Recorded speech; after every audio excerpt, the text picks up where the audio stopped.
Coba bayangkan dunia yang penuh dengan kebijaksanaan dan inovasi. Dunia di mana ilmu pengetahuan adalah bagian dari kehidupan sehari-hari. Inilah dunia Islam pada abad ke-8 hingga ke-13 yang dikenal sebagai masa keemasan Islam. Tapi bagaimana semua ini dimulai? Bagaimana dunia yang dulu dianggap terbelakang berubah menjadi pusat peradaban global? Semuanya dimulai dengan datangnya Islam di abad ke-7. Pesan yang dibawa oleh Nabi Muhammad SAW menyatukan suku-suku Arab yang terpecah-pecah menjadi satu kekuatan besar. Setelah wafatnya Nabi, para khalifah penerusnya melanjutkan misi ini, menyebarkan ajaran Islam dari semenanjung Arab hingga ke wilayah-wilayah Eropa, Afrika Utara, dan Asia. Kebangkitan peradaban Islam bukan hanya soal kekuasaan militer. Salah satu pendorong utamanya adalah ajaran Islam itu sendiri yang menekankan pentingnya ilmu pengetahuan.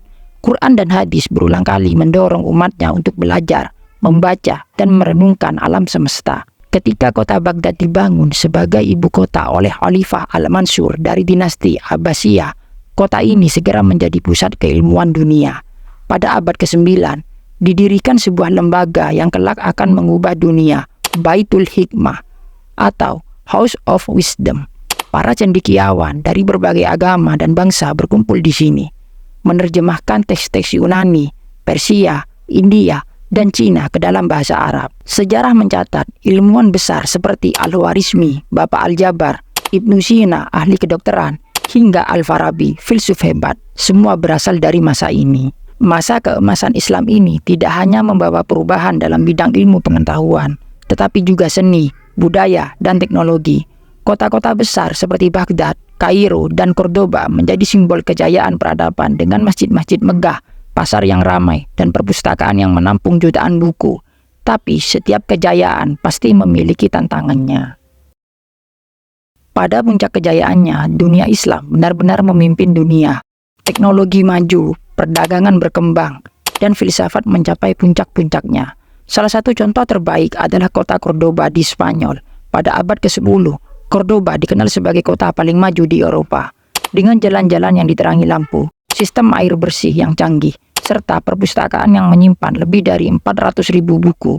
Sementara Eropa masih dalam masa kegelapan, dunia Islam menjadi pusat pencerahan. Para ilmuwan Muslim tidak hanya menerjemahkan karya-karya Yunani kuno, tetapi juga mengembangkan pengetahuan baru. Para dokter di Baghdad mengoperasikan rumah sakit terbesar di dunia saat itu. Sementara ahli astronomi di Damaskus dan Samarkand memetakan bintang-bintang dengan presisi yang belum pernah terjadi sebelumnya. Selain ilmu pengetahuan, toleransi dan keragaman juga menjadi kunci kejayaan peradaban Islam. Di banyak wilayah, Muslim, Kristen, dan Yahudi hidup berdampingan dalam damai, bekerja sama untuk membangun dunia yang lebih baik. Inilah salah satu alasan mengapa peradaban Islam begitu maju, karena mereka terbuka terhadap ide-ide baru dan menghargai perbedaan.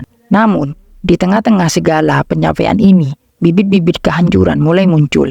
Kekayaan dan kemajuan seringkali membawa rasa puas diri, dan banyak kerajaan Islam mulai bersaing satu sama lain untuk kekuasaan. Apa yang terjadi selanjutnya akan mengubah nasib peradaban Islam untuk selamanya. Segala sesuatu yang naik pasti akan turun, dan demikian pula dengan abad peradaban Islam. Pada awal abad ke-13, ancaman mulai datang dari luar. Salah satu pukulan terbesar adalah serangan Mongol pada tahun 1258 yang menghancurkan Baghdad, kota yang dulu menjadi pusat peradaban dunia. Baitul Hikmah, perpustakaan terbesar di dunia, dibakar habis, dan ribuan manuskrip yang berisi pengetahuan berharga hilang selamanya. Namun, bukan hanya serangan dari luar yang melemahkan dunia Islam. Di dalam negeri, perpecahan politik dan perang saudara mulai menggoyahkan fondasi kekaisaran-kekaisaran Islam. Dinasti-dinasti yang dulu kuat mulai jatuh satu persatu, dan wilayah-wilayah yang sebelumnya bersatu mulai memisahkan diri. Di sisi lain, di Eropa, sebuah kebangkitan intelektual terjadi yang dikenal sebagai Renaissance. Para cendekiawan Eropa mulai mempelajari kembali teks-teks yang diterjemahkan oleh ilmuwan Muslim berabad-abad sebelumnya. Ironisnya, ilmu pengetahuan yang pernah dipelopori oleh dunia Islam kini digunakan untuk memperkuat kekuatan-kekuatan baru di Barat. Keruntuhan masa keemasan Islam bukanlah akhir dari kontribusi umat Islam terhadap peradaban dunia. Pengetahuan dan inovasi yang mereka tinggalkan masih berpengaruh hingga hari ini dalam matematika, kedokteran, astronomi, dan banyak bidang lainnya. Sejak peradaban Islam masih dapat dirasakan. Namun, Sejarah ini juga memberi kita pelajaran berharga bahwa kejayaan tidak datang dari kekayaan atau kekuasaan semata, tetapi dari rasa ingin tahu, keterbukaan terhadap pengetahuan, dan kerjasama yang melampaui batas-batas agama dan bangsa. Mungkin di era modern ini kita bisa mengambil inspirasi dari masa keemasan itu, sebuah zaman di mana ilmu dan kebijaksanaan dihargai di atas segalanya. Itulah cerita tentang masa keemasan Islam, sebuah periode yang penuh dengan inspirasi, inovasi, dan pembelajaran. Masa yang menunjukkan bahwa ketika manusia bekerja sama dan menghargai pengetahuan, kita bisa mencapai puncak-puncak tertinggi peradaban.